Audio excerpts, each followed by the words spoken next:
Hello, and welcome to Virtual Investor Conferences. On behalf of OTC Markets, we're very pleased you joined the Clean Energy Metals Conference. Our next presentation is from Giga Metals. Please note you may submit questions for the presenter in the box to the left of the slides, and you can also view a company's availability for one-on-one meetings by clicking Book a Meeting in the top toolbar. At this point, I'm very pleased to welcome Mark Jarvis. He's the president.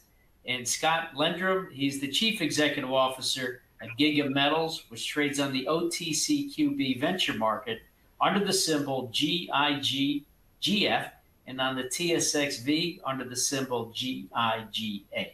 Welcome back, Mark and Scott. Well, thanks very much, John. Thanks very much, John. Thank you.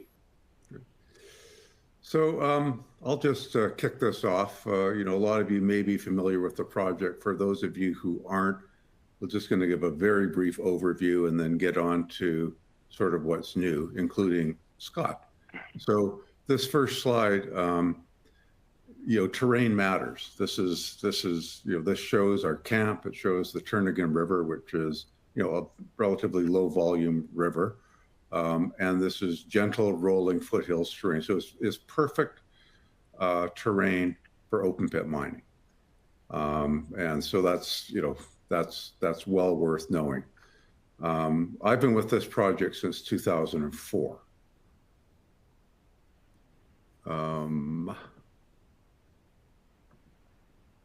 There's our disclaimer.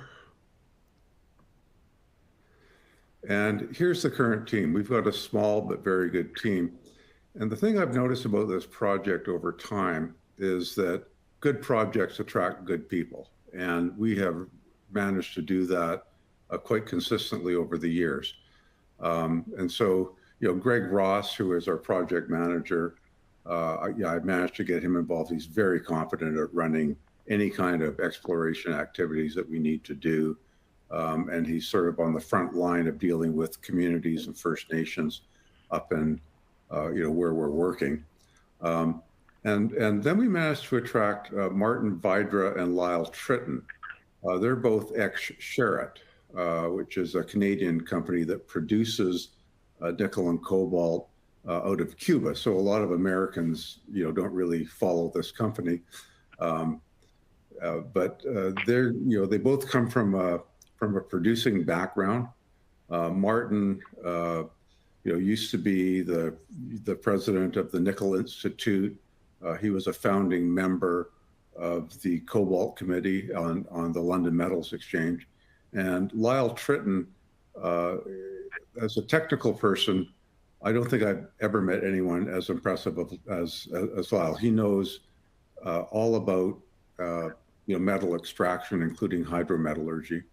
And both those people came to this project. They had choices. They could have gone anywhere, and they chose this project, which to me, was an honor. And then most recently, we attracted Scott as our new CEO, and that was about a month ago. And Scott is someone with a very successful 20-year career in investment banking, focused on the mining business. He comes from a mining factory, or a mining family in Saskatchewan. And, he just knows his stuff, and was at a point in his career, I believe, where he just simply wanted to build one of these companies himself. And we're very excited that we managed to attract Scott. Now, the other thing that we managed to attract was an absolute blue chip joint venture partner, Mitsubishi Corp. And that was about almost 3 years ago. And they funded us to complete a pre-feasibility study, which is done. We completed it successfully under budget and so forth. It's a very good partnership. Mitsubishi Corporation gives us access to, large companies at a very high level when we're talking about further, joint venture partners. And anyways, with that, I think I'm going to turn it over to Scott. Thanks, Mark, and thanks OTC for the opportunity to speak. I think maybe just to Mark's for the earlier point, as a banker in the mining space, I think, Mark, we started chatting about this opportunity, I just want to say back in late May, early June. And what really attracted me, I think, just about the opportunity with Giga is that when a lot of companies, a lot of junior mining companies obviously list in Toronto and list in the States, a lot of them strive for key projects, flagship projects, great partners, a good jurisdiction, good partners with Indigenous or local groups. And what struck me most about Giga for a company of its size is that Giga really ticks the boxes for all of those things. And the Mitsubishi joint venture is very much emblematic of that. So when Mark and I started talking about this back in the summer, that was what really struck out to me. And I think we agreed to start in July. So I've been in the chair now since the beginning of July. And I think what we've got here is a company that is largely under the radar, I would say, Mark, if you agree, but has such an opportunity to capitalize on one of Canada's largest nickel projects, a host of exploration opportunities as the project itself, Turnagain, and the deposit are only about 20% of our total land package. And we've got a first-class team, as Mark mentioned, with Sheriff folks and the Mitsubishi partnership. So that's what really attracted me to this opportunity. And Mark, I think we've had a really good transition working with the team. I think you'd agree so far. Oh, absolutely. And something I forgot to mention that people should know is that, we have raised and spent since I got involved with this, $60 million, something in excess of $60 million directly on the property. That's not counting, G&A and all of that. This is actual money spent on the property. So it's more than 350 drill holes type of thing. Yeah, and to that point, Mark, what I reiterate is that it was fascinating to me that such a small market cap company had such a host of attributes that every junior mining company looks for. And I think as we turn to slide 5 in the presentation, this sort of takes us from where we were under Mark's leadership to where I think together we want to take this company, Mark. And we're a little bit spoiled by choice in that we've got two concurrent parallel paths here to realize value for shareholders. On the one hand, we've got as you can see on the left, we've got what is one of the best nickel projects in Canada and North America. It's in BC, which is a very mining-friendly jurisdiction. We couldn't ask for a better partner than Mitsubishi Corp. They're intimately involved in the project. We talk with them regularly, and they remain supportive. And we've got federal and provincial support for the project. And to Mark's point about the quality of the team, what also struck me was that as the project was developed, it was very important for Giga Metals to pursue this with an environmentally friendly approach, so that all the key elements around carbon sequestration, tailings management, all of those are all incorporated into the PFS, which was put out in 2023 with the partnership with Mitsubishi. So the groundwork for what could be a world-class nickel project in Canada it was laid, and so the foundation was set. So, and I think going forward, which leads us to the second half of the slide, is the exploration upside. As I mentioned, the Turnagain deposit or project is almost 1 billion tons of nickel. It's low grade, but produces a very high quality con, shippable to smelters around the world. But that's 20% of our total land package at Turnagain. So 80% of what we have is still yet to be worked to the degree that the Turnagain deposit has. And what's been, I guess maybe Mark will get to Steve Beresford shortly, but what's come up in the last year or so is that there's the potential here for what could be a very exciting copper discovery adjacent to the Turnagain deposit. So we're doing that, and that was, as many investors will have seen, we raised a bit of money recently just to do a geophysics program this fall. That's going to lead into what will be a very busy 2026, we think, in terms of copper exploration. And at the same time, we continue to advance talks and development paths for Turnagain, which I don't think Mark you alluded to, but includes discussions with major mining companies, trading houses, and infrastructure groups that could potentially partner with us on the project. So we're fortunate in that we've got two parallel paths that we can work. They're very different. They have very different sort of ebbs and flows when it comes to activity and capital. But we've got the potential here for what would be a world-class nickel mine in BC, as well as almost unlimited upside for copper and other base metals on the project. If I can just turn to the next slide. Mark, if you want to add any color on Dr. Beresford's involvement, which leads us to this copper, sort of the copper anomaly that we're working currently.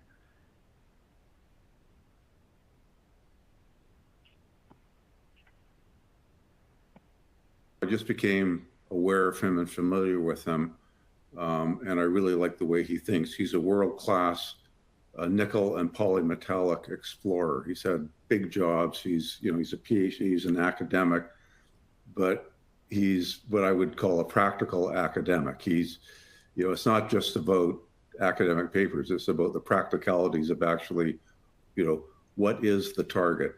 What is the best exploration technique to zero in on and improve the odds of hitting what you're after?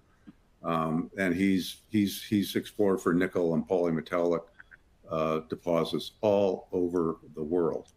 So, and in fact, he recently joined the board of a company named Power Metallic, which has what I think is a polymetallic discovery, a legitimate discovery. That looks like it could be quite interesting in Quebec, in Canada. Anyways, I reached out to him and, asked him to review all of our data and let us know what are we missing here. Because, as Scott said, this ultramafic intrusive, we've really only explored about 20% of it. And there's different areas of it that are different rocks, but they all seem to be mineralized. And as you can see from this slide, where we've got our measured plus indicated nickel resource, next to it, we've got this giant copper anomaly in soils. And Dr. Beresford believes that we've got, particular type of massive magnetite copper deposit in here somewhere. We've got a sort of low-grade halo at the surface, but, he thinks that that could be the smoke and that there's fire underneath, if you will. And so our geophysical program, which he designed, and he's recommended, the geophysicists to work with on interpretation and design, is designed to, first of all, delineate the structure better, and then to help us zoom in on where the massive sulfide deposits could be in here. In other words, where do we point the drills? And we're looking to start that work in the middle of September. Yeah, and Mark, if I just may just piggyback on that, the work that was done, and this goes back, I think, Mark, to the early 2000s, when the company was looking for platinum group metals adjacent to the Turnagain deposit. We had found copper back then. What's interesting about 2025 now is that at the time this copper was found, or initially found, we didn't have the geophysics tools available to us to properly test the system. We're fortunate now that we have those tools available to us, and that's sort of one of the reasons why we've kickstarted this program in the fall to test this copper system. And as Mark pointed out, it's very large. We know it's there. It's just a question for us to figure out what it looks like and how big and deep it goes. And that's going to be the focus for us leading into the fall now that we've completed our financing. Which could be obviously leading to a very, very busy 26, which we hope we will have much more to share with the market later this fall and into next year. I think in the next slide, Mark, it's really good British Columbia. British Columbia, it's a great jurisdiction, as many people know. I think from a high-level perspective, there's obviously many existing mining operations in BC. The Premier EB has been very clear on an initiative to increase the province's role in the development of critical minerals, which we obviously welcome, along with many of our peers in the sector. And that includes things like trade relationships with Japan. I know there's been several meetings and trips to Japan recently to further strengthen those ties. And to my earlier point, in terms of ESG and communities, and maybe Mark, if you could at the end of this maybe comment a bit more, but we are primarily involved with two regional and First Nations groups, the Tahltan and the Kaskadena, who are both very commercial and also, but more importantly, very supportive of mining in the province. Many of the people on this call will have seen that the Tahltan were recently part of a purchase of the Stewart Bulk Terminals, which is a deep water port terminal in northern BC. So they're very supportive. They've recently had. We continue to have talks with them and are planning to meet with them very shortly, as well as the Casca.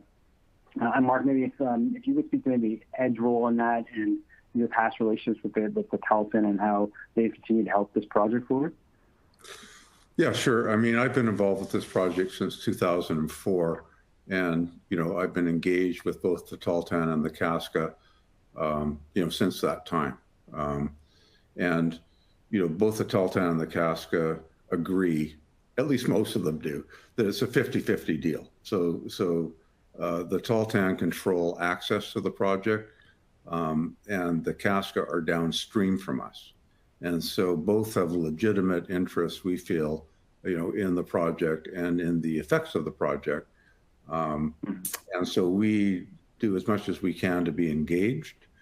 A lot of the current political leadership, I've watched them grow up, in fact. So, these are long-lasting relationships. I'm not going to claim that anything is a free pass. It definitely is not. But, as Scott said, these are groups that are making a lot of money out of the mining business, and they're doing very well. And they've got a process for evaluation and the capability of evaluating, the impacts of a project. So we're very lucky in that regard. They're pro-business, essentially. Again, nothing is a free pass in this business, but as long as you behave respectfully and you're transparent, you get a good reception up in the Tahltan and Casca area. Also, if I can just jump in on provincial and federal politics, the wind is in our sails politically right now. I mean, Canada wants to develop, and BC wants to develop critical minerals projects. We want to be part of the battery supply chain. And, relations with the U.S. are, a little bit up and down right now, but this is a long-term project. And long-term, I think everybody wants North America to be competitive in the EV market. Also, high energy density batteries, which you need nickel for, are also going to be a big part of the emerging robotics industry, which North America would like to dominate. So, it's rare in my experience that the politicians are so behind mining as they are right now. Yeah, exactly. Thanks, Mark. And then just turning more of a corporate perspective here, our capital structure. So we've, as we mentioned previously, we just finished a small financing of about $700,000 Canadian. So here's the cap table, as you can see. For a company like ours, this is a nice tight cap structure. It gives us a lot of flexibility when it comes to raising money. 117 million shares out, fully diluted. It's about just under $148 million. So we're trading just under $10 million market cap right now. But as we mentioned, with the work that we're doing and we plan to do and the results we expect to see, this should change materially, we hope. But that's the cap structure. Here's our contact information. We've got a great website. All the information is available on there. We've got a great corporate communications group who's very open to and very responsive. I think, and that sort of rounds out the presentation from our perspective. I guess, Mark, do you have anything to add before we go to questions? No, I think that's covered the basics. And if anybody is unfamiliar with the project and wants to know more, we've got more fulsome presentations on our website. So. Yeah, our website has a very, very detailed deck, both on the project itself, on Turnagain, and the pre-feasibility study, as well as the exploration upside that we see.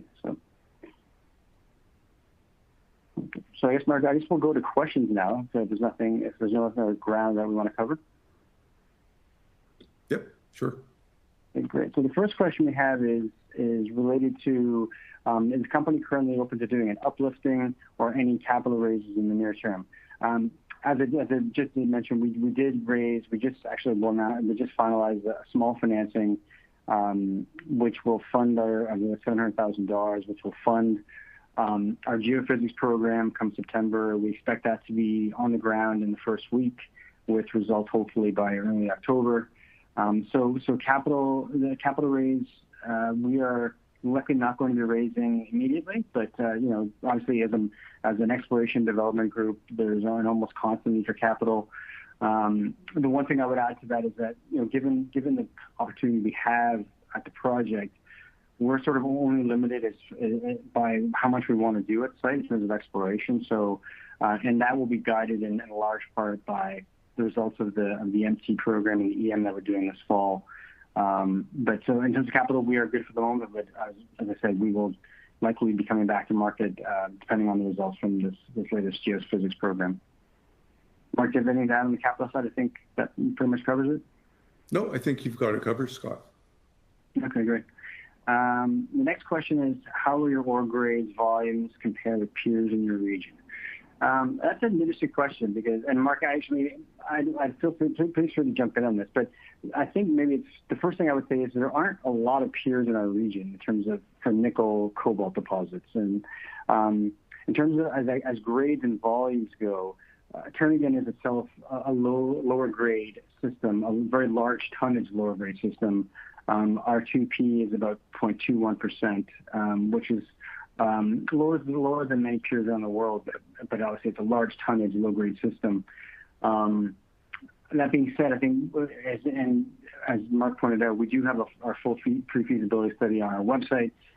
We have a very simplified flow sheet associated with Turnagain, which is going to produce a very high-grade nickel concentrate of 18%, with tests as high as 21. So it is a low-grade nickel cobalt system, but produces an end product of high grade that is amenable to smelters really all over the world.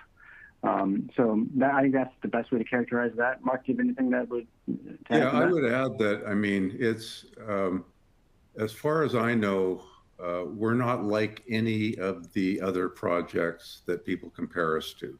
It's a completely different age, for one thing. And that means that we've got less alteration products in the system. There's nobody really that has a lower strip ratio than us. So our recoveries are higher, our flow sheet is simpler, and our strip ratio is 0.4 to 1, which is incredibly low. And it's not only, I've had a number of, fairly interesting people on the board over the years and that have joined the company over the years, including Martin Vidra. But also we were associated with a guy named Cliff Carson that used to be the president of Diamond Fields. And he was at heart a nickel marketer. And all of these people, when anybody that knows the nickel business looks at the specs of our concentrate, they go, holy smokes, I can sell this anywhere. Anybody wants this. And it's also amenable for pressure oxidation for a type of hydrometallurgy, that would take us more directly to the cathode of the battery system. It's just a beautiful, beautiful product. So there is no other project in the world that I'm aware of that's like this. There's others that we get lumped in with, but they're not the same. Exactly. Okay, let's go to the next question.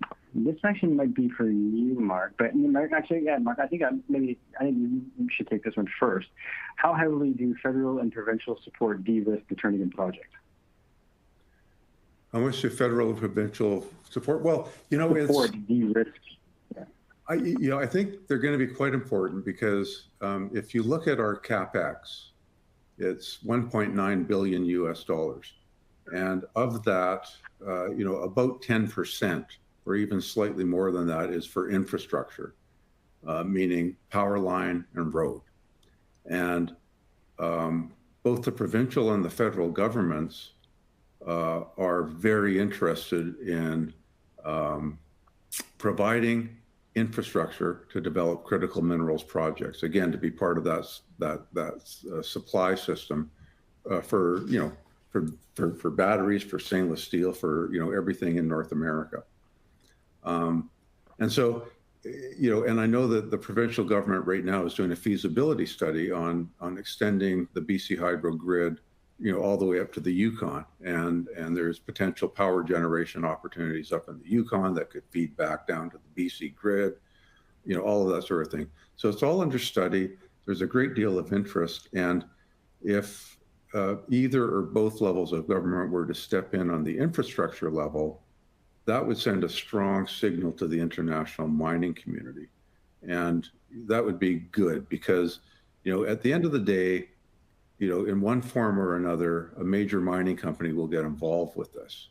And if the governments are not just talking supportively, but actually demonstrating support, I think that can really make a difference at the end of the day to getting, a major miner involved in this. Yeah, and Mark, just maybe to add to that, I would say that the team, or the work that you and the team have done, both in terms of First Nations relationships and the environmental implications of the project, have helped that as well. We've covered a lot of the questions and the basics that are going to be obviously a key topic of discussion when dealing with provincial and the federal governments. So again, it just points to that support that we have for this project. Yeah, and if I could just add briefly to that, Scott, I mean, part of this is Scott lives in Toronto, which is where the money is, and he's very comfortable in London and New York as well. He's worked for some of the big international banks in his career, whereas I'm from Vancouver, and I've been working on this project since 2004. So I'm very familiar with local politics. I'm there's a lot of institutional knowledge here that Scott is inheriting as he steps in. Yeah, exactly. That's a great point, Mark. Thank you. I think we are getting close to time, but we did have a question. How does the large underexplored land package and copper PG potential increase the project's upside beyond the current nickel cobalt reserve? I think, and Mark, I'll ask you to weigh in as well if you'd like, but I think it's hard to quantify that at the moment, just because we don't know the extent of which, we don't know the extent of the system. But given the fact that we do have one of the largest nickel projects on the continent that basically is only on 20% of our project, speaks to the upside of the project. And the work that Mark mentioned earlier and that I mentioned earlier, in the past has demonstrated that there are there's this copper anomaly. So, well, it's hard to quantify it at the moment of what this could look like. I think it gives us no shortage of targets and opportunities to work. So the upside is hard to say, but I would say that it certainly given that we already have a world-class project, I think it just adds to that substantially, and really the sky's the limit in terms of what we think we can find here. So, Mark, I don't know if you want to add to that at all. Sure. When we got involved with Steve, I mean, it was very clear that his mission was to help us search this whole system for high-grade nickel and high-grade copper. We know where the low grade is, and we know we can just keep on drilling. We can add billions more tons. We think, you've got to do it to actually prove it. But the idea is if you can find a high-grade deposit, and we are quite excited about the copper because of the optionality of having, nickel is in a bad market right now. That will change, it always does. But copper's in a good market right now. And so if we could find, a smaller but high-grade underground copper mine or a smaller but high-grade underground nickel mine, that would leverage everything else that we're doing. It's much easier to permit an underground mine because there's simply less surface disturbance, and that can act as a lever for the giant, low-grade open pitable deposit. So yeah, there we go. I think we're running out of time. Yeah, we do have a couple more seconds if we could take one more. There's one that we probably might want to address, Mark. What are the key milestones expected over the coming year? If I could start, Mark, I would say that the immediate milestones are going to be starting the geophysics program at site, doing the MT on the site, and doing the data analysis, which would give us some clear indications of what the prospectivity of this copper anomaly looks like heading into October. And coupled with an EM program on the back of that, would give us very good direction in terms of where we want to work the project in 2026. That's sort of the immediate near-term milestone we expect to have over the next 60 to 90 days. I think coupled with that, we also, as we mentioned earlier, are engaged in discussions around partnerships around the project. So while those are almost impossible to predict right now, there could be catalysts involved in that. And there are numerous discussions ongoing, and we expect that there will be developments on that front. At the same time, we work the copper anomaly this fall and into 2026. Mark, do you have anything that you'd like to add on that point? No, I just want to say thanks to everyone for listening. Yeah. I know that there's probably unanswered questions out there. We're happy to answer those offline by direct email, or you can request one-on-one meetings with us as well, and we're happy to do that. Yeah, and again, thank you, Aaron, for your time. It's been a pleasure. And Mark, thanks very much. Yeah, thank you, Scott. Cheers.